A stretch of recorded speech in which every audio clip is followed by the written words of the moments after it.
gather together and to study your word, and we want to go deeper into your own heart, your own character. We want to see more fully, more clearly what you're like. And I pray that you would just bless us, help us to do that, help us to be more like you. And I plead this, I ask this in Jesus' name. Amen. Okay, now we're on number 7, the 7th commandment. Thou shalt not commit adultery. That's Exodus 20, verse 14. Adultery, of course, is a terrible thing. It has caused more heartache and pain to families than just about probably anything else. There's tremendous blessings if we keep this commandment, the unity and the sanctity of the home and marriage. It's critical not only to our own personal happiness, to raising up godly seed. I talked about it a while ago. But it's also important for society. The whole fabric of society is built on families. When the family begins to break down, and then society begins to break down. Of course, we're seeing that. And our churches also are built on families. When you have strong families in the church, then the church is strong. And when you have few families or weak families in the church, then the church generally is weak. It's important. Much of Paul's counsel in the various letters that he wrote deals with the family relationships between husbands and wives and parents and children. You just give some sort of sense of how important it was by looking how many times he refers to it. Not just Paul, but Peter also and other writers. It's one of the 2 institutions, marriage, that came to us from the Garden of Eden. Of course, one is the Sabbath and the other is marriage. And all of these things are just pointing to us that this commandment is especially important, has a special place. It should have a special place in our life.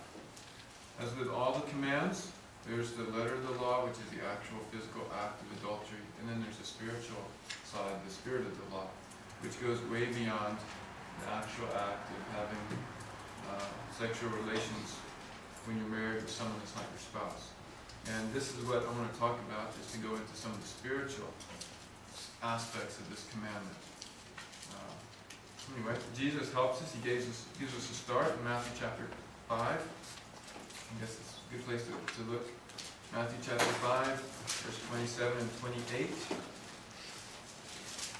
And I'm going to be just a little frank with you this morning because I think this is an important topic. Matthew chapter 5, verse 27 and 28. He does the same thing that he did with the 6th commandment. Now he's talking about the 7th commandment and trying to expand it. Remember, it said that Jesus would magnify the law and make it honorable. So he helps us to see the spirituality of the law, which always goes beyond the letter of the law. It always goes beyond that. Matthew 5, 27 and 28. You've heard that it was said by them of old time, thou shalt not commit adultery. But I say to you that whosoever looks on a woman to lust after her hath committed adultery with her already in his heart. Now he doesn't say that it's actually the same as the act of adultery, but it's adultery in the heart. Which means it's not necessarily a violation of the letter of the law, but it's definitely a violation of the spirit of the law. You see what I'm saying? And so it goes to beyond actual action. You can actually, at least in the spiritual sense, in spiritual terms of the law, you can actually commit adultery just by having impure thoughts about another person that you see, just by looking. And of course, in our society, you know that our whole society is geared towards sensuality. It's everywhere, billboards, magazines, whatever.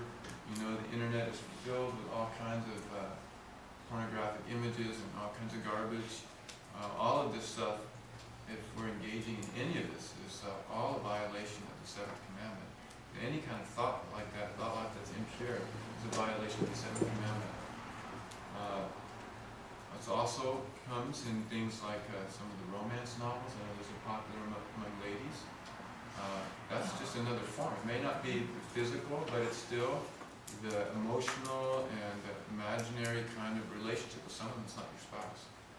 And all of that is condemned by this commandment. Just thinking about another person. Right? Music.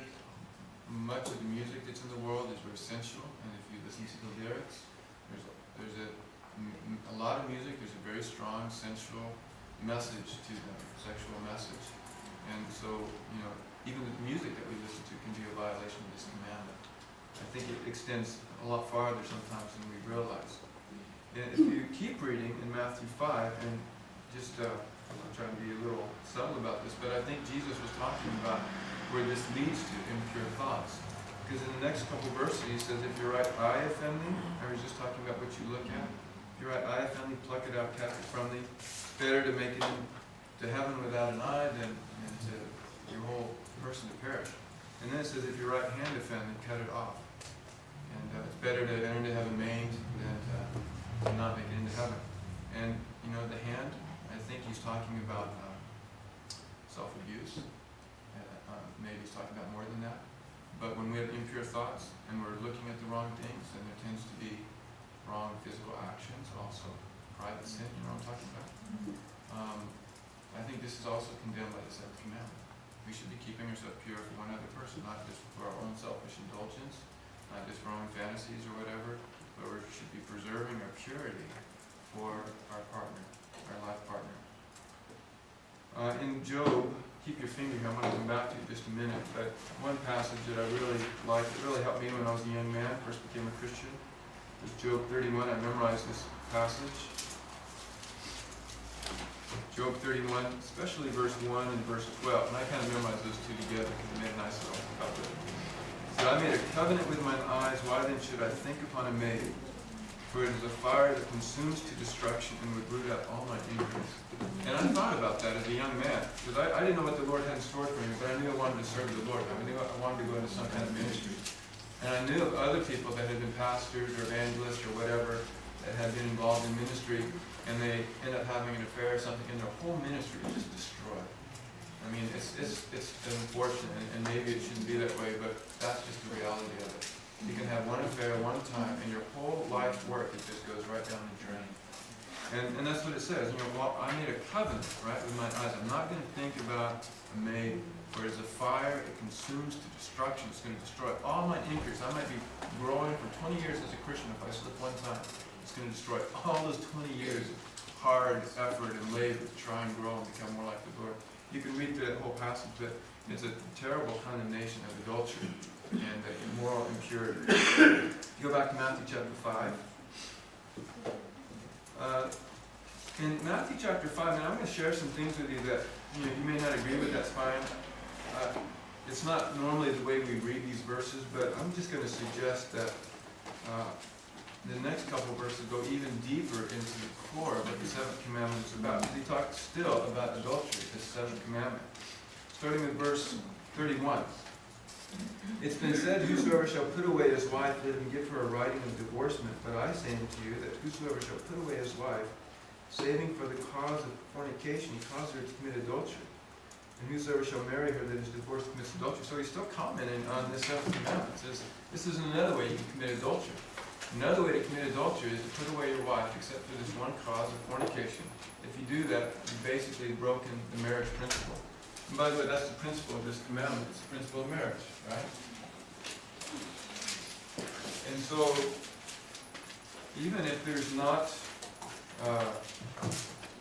actual adultery, and when a husband and wife, that marriage bond is broken, when there's that separation, that divorce, the principle of the seventh commandment is broken because the marriage is broken. Whatever the cause is, no fault divorce or whatever, the principle of marriage is broken. And it's so sad that this happens so many times today, so many marriages. It's like the enemy is just on all-out warfare to destroy marriages. And because he knows how vital this, what a blessing it is when a husband and wife can truly become one and work together as a team in ministry and love the Lord and serve the Lord. It's a really beautiful thing. But the enemy is always trying to destroy that. He knows how damaging it will be to his cause when there's couples that really are able to work together. Now, if you go back, keep your finger there, but go back to the book of Deuteronomy chapter 24. Just through your notes. This is the passage that Jesus was referring to about the, if you want to put away your wife, give her a writing and divorce. This is Deuteronomy chapter 24, verses 1 and 2. I'm not going to read it, but I just want you to notice But it says that when a person, or a woman, is given that letter of divorcement, and she goes and she marries another man, becomes another man's wife, that she can never go back to her first husband. And it's just interesting that it recognized that divorce, even if there's no real reason, just the husband doesn't like her anymore, and finds no favor in his eyes, and he divorces her, and she actually becomes another man's wife. Sometimes we use this language in the Adventist church where they're still married in God's eyes. Well, the way I look at it is that God never intended that marriage to break at all. But when the divorce takes place, it's a real divorce. It's unfortunate, but it's a real divorce. Whatever the cause is, it's because of the hardness of men's hearts that marriages fail. But when there's a divorce, God recognizes that, and that woman actually becomes another man's wife. In God's eyes. You see what I'm saying? And sometimes we need to be realistic about where people are in their lives. I'm not going to do a whole thing on divorce and remarriage. But I think we don't always have a really balanced, healthy way of talking about it. And there's a lot of people that are stuck in very difficult situations, past choices they made, wrong decisions, whatever. And we need to recognize that where people are, that's where they are. And God takes all that into account, and He's going to try and work things out. Of course, if they haven't been remarried, then there's always a chance of reconciliation. That would be the ideal thing, wouldn't it? That would be beautiful to see that marriage restored. That's what the seventh commandment is about, the restoration of marriage. But when that marriage fails, when the marriage is broken, it's broken, and God sees that and He recognizes it. Now, here's the other thing I want to notice. If you go back to Matthew 5 again, and again, you may not agree, that's fine. I don't have a big axe to grind about it. But it says that there's only one cause for divorce that God recognizes. And you see what the word is that's used there? What's the word? We use the word fornication. Now, what we normally say in the Adventist church is that the only cause is adultery. But that's not the word that Jesus used. There's another word for adultery. He didn't use that word. He used the word fornication. And fornication is kind of an old-fashioned word. We don't really use it very much. Does anyone know what the word fornication really means? It's not adultery. It's a different word. It means premarital sex. In other words, premarital sex is the only cause of divorce that God recognizes. And you think about the only case in the Bible where there was someone that was going to go through a divorce, and God said it was righteous. Yeah, Mary and Joseph. See, because Joseph realized that Mary was pregnant, and he said, "Well, there must have been some kind of premarital. It wasn't me, it must have been somebody." And so he was going to put her away, and the Bible said because he was a righteous man. Now, if you go back to the Old Testament again, back to Deuteronomy chapter 22. Deuteronomy 22.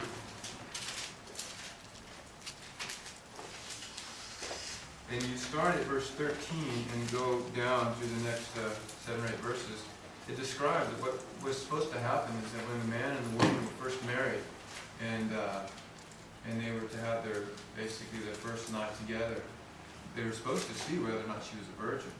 And if not, then the man was supposed to take the sheet back and say, "Look, she wasn't a virgin." You know what I'm talking about?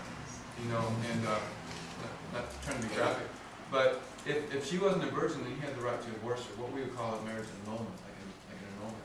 Because he had been saving his whole life, and it's kind of unfair that it works one way for the guys, not for the girls, but he had been saving himself to be pure his whole life, and then he married someone and didn't realize that she was not a virgin, or she had lied to him, misled him, or something like that, then he had a right to have that marriage annulled. That's the only situation that I see the Bible saying is a real just cause for divorce. It also says if he decides to keep her anyway, that he can never divorce her. So if he decides to go ahead and keep her anyway, even though he discovers she's not a virgin, and that he decides to keep her, that he can never divorce her. You can read that here in this passage. It's quite fascinating. If you look in Matthew chapter 19, which is sort of a parallel passage, Matthew 19, this is where Jesus states the same thing about fornication being the only cause of divorce again. Matthew chapter 19, starting with, let me find it here real quick, verse 3. Anyway, they came to him and said, is it okay for a man to put away his wife? Going back to Deuteronomy 24, we looked at that a little bit. And then God went back to the original principle. The original principle is that what God brings together, that no man put asunder. Right? That's the idea. They shall be one flesh. And then they said, well, what about Moses? Didn't he say that you could divorce your wife? Are you contradicting Moses? And so he says, Moses, because of the hardness of your heart, suffer you to put away your wife. But from the beginning it was not so. It was never God's purpose for a husband to put away his wife. I say to whosoever should put away his wife, except it be for fornication. This is the one cause he recognizes. Fornication, not adultery, but fornication. And shall marry another commits adultery. And whosoever marries her which is put away commits adultery. In other words, it's not the act of adultery any more than like pornography is the act of adultery, but spiritually it is, because the principle of marriage has been broken. Anytime that you break a marriage, the principle of marriage is broken. You follow what I'm saying? And then notice what the disciples said in verse 10. This is why they reacted so strongly to this. They said, if that's the case, it's better not to marry, you know. If there's absolutely no way to get out of the marriage, if there's no hope, I mean, even adultery, even whatever, the marriage should never be broken. And they understood, I think, what Jesus was saying. And the point is that the ultimate goal of marriage, I'm not saying that, you know, there's never a reason for divorce, because of the hardness of men's heart, sometimes marriages have to be broken. Sometimes there's just terrible things that go on in marriages, and that marriage has to be broken. But it was never God's purpose. God's purpose is always for the marriage to be restored and brought back together into oneness and harmony. Anyway, it's just something to think about. If you understand it this way, then once you kind of nail down the principle that God's desire is for a man and woman to become one and to be permanently united and joined together in unity and fellowship, now, you see that as a principle, then anything that we do that damages potential of us to have a happy, united marriage is a violation of the seventh commandment. Anything that we do. And there's a lot of things that we do sometimes, both in the marriage and before the marriage, that contributes to the breakup of our relationship with our partner. If you're married and you spend time arguing or making fun of your wife, or they make fun of you, or just neglecting each other, working too much, or you know, being angry and violent or whatever, you know, all kinds of things. Anytime you do something like that, what are you doing to the marriage? You're weakening it, you're damaging. You're actually violating the principle of marriage. Whenever we do anything, we behave ourselves in a way that is not conducive to building that kind of unity that God originally intended for husband and wife. You follow what I'm saying? And even before you have a boyfriend or a girlfriend, or before you're engaged, the things that you do can have an impact on the success of your future marriage. Things like, you know, I was involved in a counseling ministry for a while with my wife, and I was working with some different couples. And it's amazing how many people run down and they just have, I don't know what you call it here, but in the U.S. they go out to the Justice of the Peace and have just a little private ceremony at the courthouse and no big church wedding. You know, years later that comes back to haunt them, because the woman, all her life, she was growing up thinking one day I'm going to be this bride dressed in white, go down the aisle. You know, the big cultural thing in the U.S. anyway. You know, it's probably different here. But she was robbed of that. Just because they couldn't wait to do it right, and they wanted just a little, and they didn't have the money or whatever, they wanted to make the sacrifice to have a really nice, beautiful, spiritual wedding. It comes back to haunt them. Well, I think that's one way that we violate this principle of marriage. When we're involved physically with our partner before marriage, do you know that your chance of divorce is like twice what it is if you wait till after you're married? You know, you may not think of it as adultery, you know, just because you're involved a while before you get married. But you're actually breaking that spirit of marriage by not waiting until the wedding and waiting for that. What you do on your honeymoon, the way that you interact with each other, and, you know, when there's patience and gentleness and kindness, you know, even that first year, you know, in the Bible it says when someone marries someone that first year, they're not supposed to go out to war or any of those kind of things, but to stay home and learn how to please his wife. You know, and it's true. You know, that we have to learn how to do that, especially as men. We're a little dense sometimes. I'm not sure what you're saying about it, but you know, as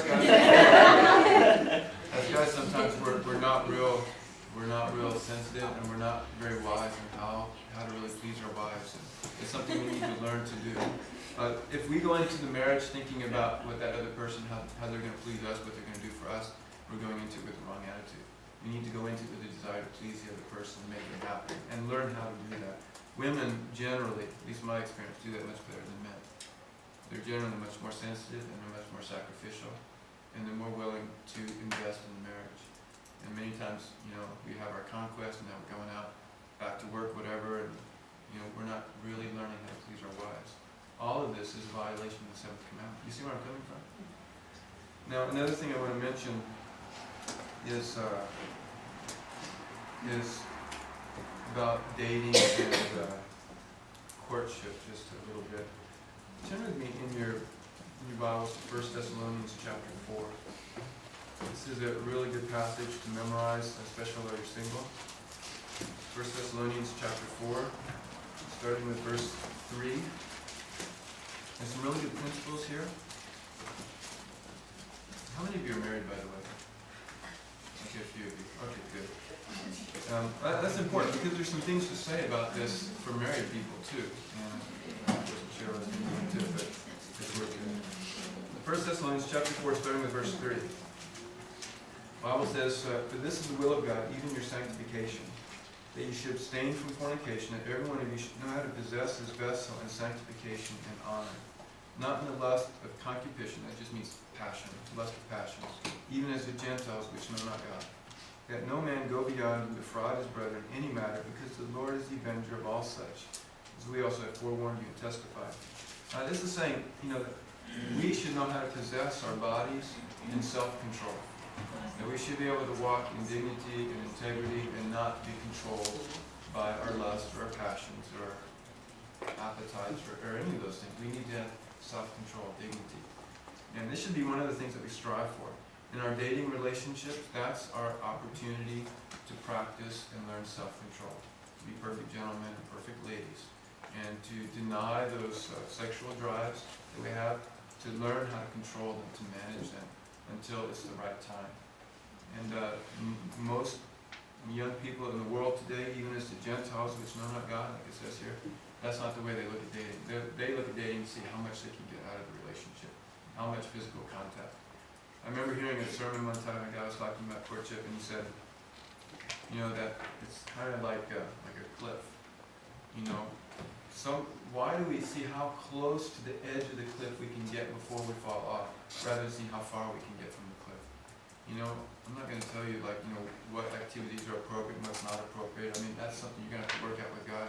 But I really think what we need to do is get as far away from the cliff as possible. We need to learn how to exercise our self-control and our dignity in this area. It's very important. It also says that no man go beyond it and defraud his brother in any matter. This word defraud, and I think maybe this was aimed towards the ladies. The word defraud means to stir up desires in another person. And many times women don't understand the way men are wired. They respond. I mean, I'm serious. There are many young women that dress in provocative ways and sensual ways, and they don't really understand, I don't think, the way that affects the male when they dress that way. Men can also be good, promising a girl something that they're not really intending to deliver on. That's right. Because a young lady wants a permanent relationship. Yeah. They just don't want a fly-by-nighter. And he promises that, but generally he's not really meaning One of the that. worst things that a guy can do is to start talking about marriage, even just speculatively, or just even thinking about it before he's ready to make that kind of commitment. There's a process by which you do that. You don't stir up hopes and thoughts in the young woman's heart. You're exactly right. We all do this, right? And that's the way the world works. And so we need to go to the other extreme, not doing anything to stir up these kind of emotions and passions in our friends. So how do you get the balance where you need to date, 6 or 10 different girls so you know which is the best one to marry? Yeah, I think that's the whole wrong idea. You know what dating is? I heard someone say it this way. Dating is just practicing for divorce. Dating is just practicing for divorce. Because what you do when you date is you go with someone for a while until you decide you don't like them or something happens and you find someone else and you find someone else and you find someone else. You finally find someone, this must be the right one. Then what happens after you've been married for a while and you decide you don't like them? We already know what to do. You've been doing it all along, right? You just break up and find someone else. And so what we really need to do is start thinking about, I'll talk about the courtship process in a little bit, but what we really need to do is learn how to let the Lord lead in this and discern His leading. He needs to lead us to the right person. I really believe that if we were all spiritual enough and in tune enough with God, we would never date anyone but the one we marry. I really believe that. Now, if we've dated a few people, that doesn't mean that we're not spiritual. God can help us, but the next one should be the right one.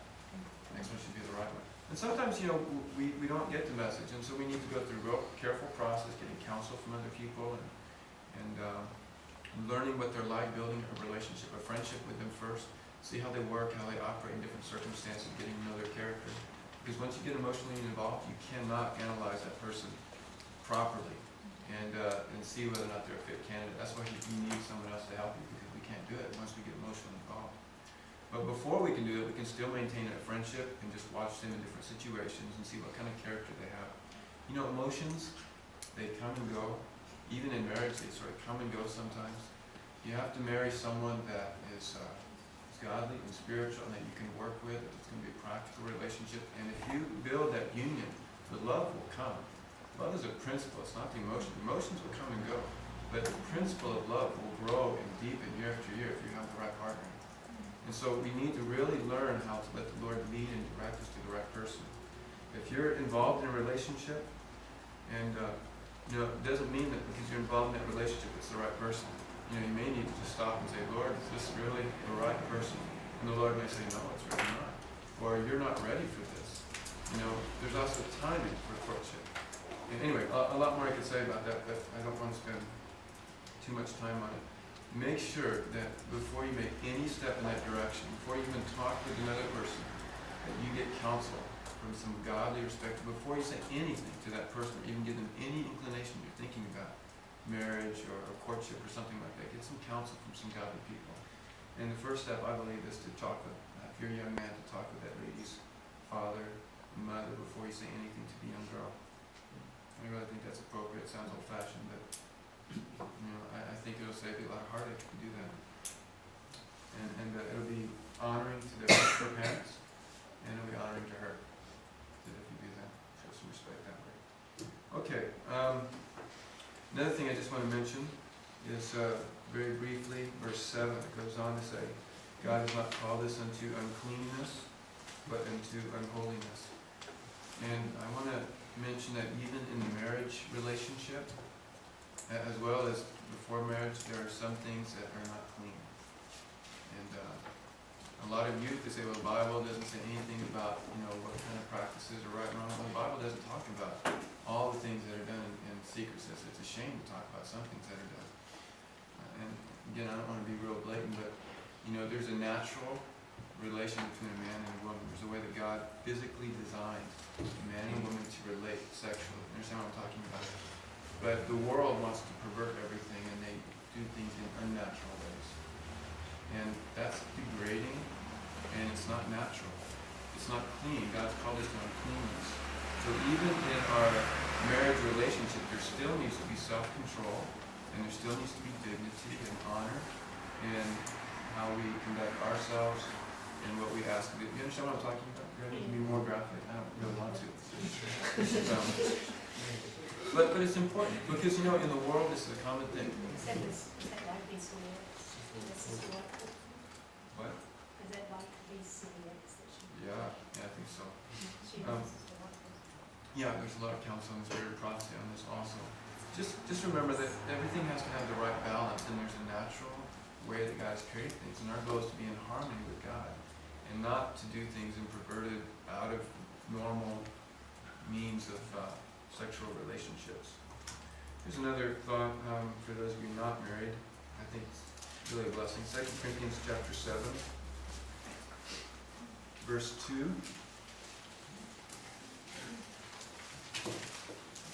Verse 1 is good. It says, I like verse 1.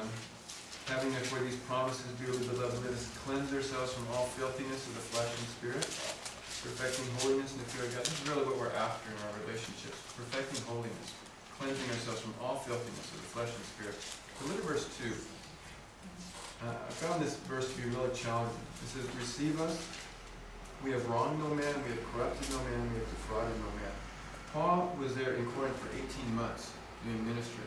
And at the end of those 18 months, he could write them a letter back and say, look, the whole time we were there wasn't one person we wronged. There wasn't one person we corrupted. There wasn't one person that we defrauded. Not once. It didn't happen. And I find that really challenging, that Paul could be in Mary for 18 months and never once act in a way that was inappropriate or wrong towards a woman or, you know, any person really in that whole city. And as I thought about it, it occurred to me that the only way that Paul could have done that is he must have had his own standards, his own guidelines firmly in place before he ever went into that city. And he said at the beginning, when I go into the city, this is how I'm going to conduct myself. This is how I'm going to behave myself. You don't set up your standards, your dating standards, on the fly when you're in the relationship. That's the wrong time to try and be setting standards for yourself. It is a slippery slope. You start sliding down, it just gets slipperier and slipperier. You know, what we need to do is, before we're in that kind of relationship, we need to have a thorough, careful study of what kind of personal standards we have for ourselves in the area of dating. And I'll give you just some verses. I remember a bunch of verses on this before I got married, and they were a blessing for me. For example, 1 Corinthians chapter 7, verse 1 and 2. Go back just a little bit. Now, there's some argument about, the actual text here, but I like the way it reads in the King James. I think it's a good rule. Concerning the things whereof you wrote unto me, it's good for a man not to touch a woman. That's a good rule. Just if you want a nice, safe rule, here's a good one to start with. Just, avoid physical contact. I'm not saying you can never shake someone's hand or something like that. But really physical contact should be reserved for the marriage. See, here's the way God designed it. We have a spiritual component, we have a mental component, and we have a physical component, all of us. And this also applies to music, by the way, but God intends for us first to have fellowship with other people on a spiritual level. Fellowship with young ladies, young men. We can enjoy a relationship working together in ministry, in Bible study, in church involvement. There's a spiritual component that we can connect with first. When we finally feel the Lord impressing us that maybe one person is a life partner for us, or potential life partner, then we can begin to build a mental and emotional relationship. That means that we begin to spend time with each other, we kind of single each other out a little bit, we get to know each other, talk about our dreams and hopes, and just to see if there really is that compatibility. And the feelings are going to start to come during that time. But the physical component should be reserved till after the wedding. Now, the way the world does it is we do exactly the opposite, right? We look at someone and say, well, that person's attractive, and we're not even thinking about what their personality is like. We just want to build a connection with them so we can experience that physical beauty. And then, eventually we build an emotional relationship. Hopefully it works out okay. And usually there's no spiritual connection. You get that completely backwards. And by the way, this is the problem with most music today, is most music is not appealing to the spiritual nature, but it's appealing to the physical nature. If mostly what you hear is the beat, and you have a lot of dissonant chords and things in the music, it produces a physiological reaction in the body. And your foot starts to happen, and whatever, depending on the kind of music you're listening to, it's appealing to the body, not to the spiritual nature. The music that we listen to needs to be primarily spiritual, and the physical component needs to be the weakest. That's a simple way to evaluate good music and bad music. But anyway, Paul gives us a good rule here. He says, best rule is just don't touch a woman. Just keep your hands to yourself and wait till you have a wife. 1 Timothy chapter 5. And these are kind of hard statements, but you can, if we really want to follow the Lord, we really want this. We're not doing it just to do a nice stuff. We're doing it because we want to have a happy, wonderful marriage. And the more you exercise self-control before the marriage, the richer and more wonderful your marriage is going to be. That's just the way it works. 1 Timothy chapter 5, verse 1 and 2. Rebuke not an elder and treat him as a father, younger men as brethren, the older women treat as mothers, and the younger as sisters, with all purity. Adds that specifically about purity. In other words, you can ask yourself, what kind of things would I do with my sister? Right? And that's how you should treat the young lady, if you're a young man. If you're a young man, what would I do with if you're a young woman, what would you do with your brother? What kind of things? Would you go around kissing your brother? or your sister? No, of course we would, right? Now we might shake their hand, we might maybe give them a side hug or something like that, whatever. But there's certain things that are appropriate with a brother or sister. And Paul's saying, when you have a young lady in the church, you treat them with purity. You treat them like your sister. That's how you treat them with purity. By the way, I should put some more words up here. That's what this is about. It's about purity. When we live in harmony with the principle of marriage, this principle of the seventh commandment, it's going to lead to purity in the life. When we don't have it, it's going to result ultimately in moral failure, one kind or another. It can destroy our life. Yes. worried. You know, we had at family worship, we have a little tradition afterwards where we give a God bless kiss, and it sometimes has concerned us because the boys and the girls, they will defend each other and fight tooth and nail for each other, but when it comes to giving each other a kiss, that is just not on. Well, that actually leads to another point I want to make. Maybe it doesn't address this directly, but we also have to be very careful about the culture that we're in. You know, different cultures are different, and we have to keep that in mind. And part of it has to do with our example. What might work okay in one situation may not be something that we'd really recommend to another person as an example. In 1 Timothy 4:12 it says, "Be thou an example of believers in word and conversation and charity, spirit, faith, purity, all those things." In other words, is this kind of action something that I would recommend to a younger Christian, maybe just a new Christian, maybe it's coming out of the world, is this something that I would want to encourage them to follow my example? Even if I can do it with purity of heart, is this something that I would encourage a younger Christian to do? If not, then we should refrain ourselves, because we're an example. People are looking up to us. They're going to see how we conduct ourselves. And that's very important. The other thing too, and this is what I did, I came up with a list of do's and don'ts. And I hope this doesn't sound like don'ts, like things we shouldn't do. But there's certain things that I kind of made principles, that this was how I was going to interact with young ladies. And things that I'm not going to do, things I'm not going to participate in. This is where I'm going to draw the line for me personally. But the other side of the question is, what is the whole goal of the relationship? What am I working towards? And there's a whole wealth of scripture on the positive things. I like, for example, 2 Timothy 2:22. It says, "Flee also youthful lusts, but follow righteousness, faith, charity, patience, peace, within upon the Lord out of a pure heart." So in other words, we actually have things to pursue, right? We can pursue righteousness together. We can pursue charity together, faith, peace. There's lots of things that we can pursue together in that relationship. And so, in order to be really healthy in our relationship, we have to not only know what we're going to avoid and refrain from, but also what things are we going to pursue and what things are going to be worked towards. Yeah, right. What was that reference again? 2 Timothy 2:22. Okay, so here's just a real brief summary. 1 Corinthians chapter 7. Every single person should memorize this verse, I believe. 1 Corinthians chapter 7, verse 32. And on. 32 and 33. "But I would have," this is Paul writing, he says, "I would have you without carefulness. He that is unmarried careth for the things that belong to the Lord, how he may please the Lord. But he that is married careth for the things that are of the world, how he may please his wife." Actually, it's a good verse for married people to memorize too. But it says, if you're single, the advantage of being single, he says, and this is what I pray for you, that you can be single. I would just as soon you not have to be burdened down with a wife, because you can serve the Lord. You can invest your whole time, energy, focus on pleasing the Lord. He said, if you're single, praise the Lord. That's fantastic. A great opportunity to learn and grow. Because when you're married, you have a responsibility to please your wife, to care for your wife. And it's a lot of time and energy. It's a big commitment, a relationship commitment. So if you're single, then don't seek to be married. That's really the whole gist of this passage. Now it also says, it's okay to get married. It says, but it's better if you can stay single. So pursue that first.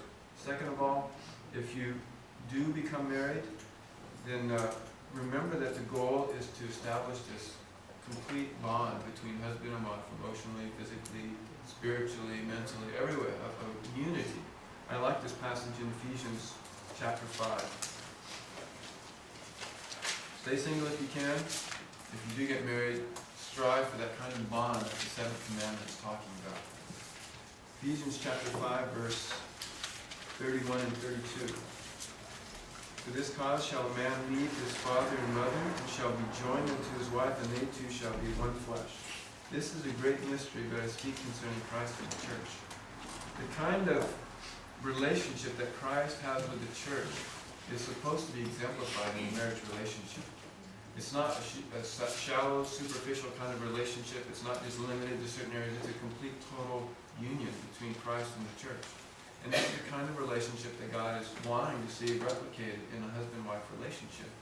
So if you can, stay single, but if you're married, then that also becomes a form of ministry, because it becomes an opportunity for us to demonstrate the love of Christ for His church, speaking to the men.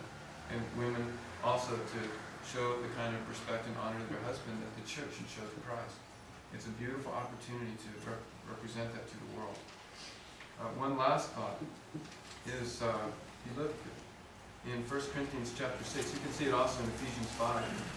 But in 1 Corinthians chapter 6, it says that when we are involved in a relationship, there's a bond that's actually formed. 1 Corinthians chapter 6, starting verse 15. Know ye not that your bodies are the members of Christ? Shall I then take the members of Christ and make them the members of a harlot? God forbid. Know ye not that he which is joined to a harlot is one body? The same principle that we read in Ephesians, it also works before marriage. If we are involved emotionally, physically, sexually, intimately in some way with another person, there's a bond that's established. And God really never intended that to happen. God's purpose was for us to save those kind of bonds until the marriage relationship occurred. And then all of those energies would be focused towards one person. But if we've had a half dozen boyfriends or girlfriends in our life, then we've established bonds with all of them that really never should have been formed. They should have all of those affections should have been preserved for our one spouse that God's ultimately going to give us if that's His will. And I really believe it's a good idea, whether you're single or married, to go back and just ask the Lord to show us where we violated this principle, where we've given our heart or given our affection to someone that we never should have, where we've treated someone inappropriately, we've defrauded someone, or got involved in a physical relationship when we shouldn't have. You know, the Lord forgives all these things, and He cleanses. Amen? Isn't that wonderful? Because, some of us weren't Christians all our life, and some of us have been out in the world. I was out in the world, and I have some heartaches to look back on. Lots of, unfortunately, too many. But, it was important for me to spend that time with God and say, Lord, I started thinking about all the different relationships and things I was involved with before I became married, before I became a Christian. And I had to one by one just pray that little prayer and then kind of encouraging you with each of these commandments. Lord, I confess I broke this principle of marriage. I broke the seventh commandment with this person, when I did that, when I was involved in that kind of activity or whatever. I kept breaking. You just one by one go through that list, right? Ask God to forgive us and plead the blood of Christ. It's only the blood of Christ that is our only hope, for any of these things. Plead the blood of Christ. Then renounce it. I don't want that bond anymore. I want that broken. I want to be able to give my heart completely, either to my future spouse or my present spouse. I want my whole heart to be available to that person. And then ask God to work the miracle and make that a reality. That He'll actually rewrite the heart. So we confess, God forgives, we renounce, God recreates or transforms. And if we do this, then God will help us have the kind of marriages that we all long for. Deep down, there's a special place in each of our hearts that wants a life companion we can become best friends with and enjoy life together with. And so it's this principle of marriage. It's something very beautiful. Something very beautiful. Okay, any questions? Okay, let's take a break. We'll take just a short break this time. We'll try to start at 5:10. I want to do one more commandment before lunch.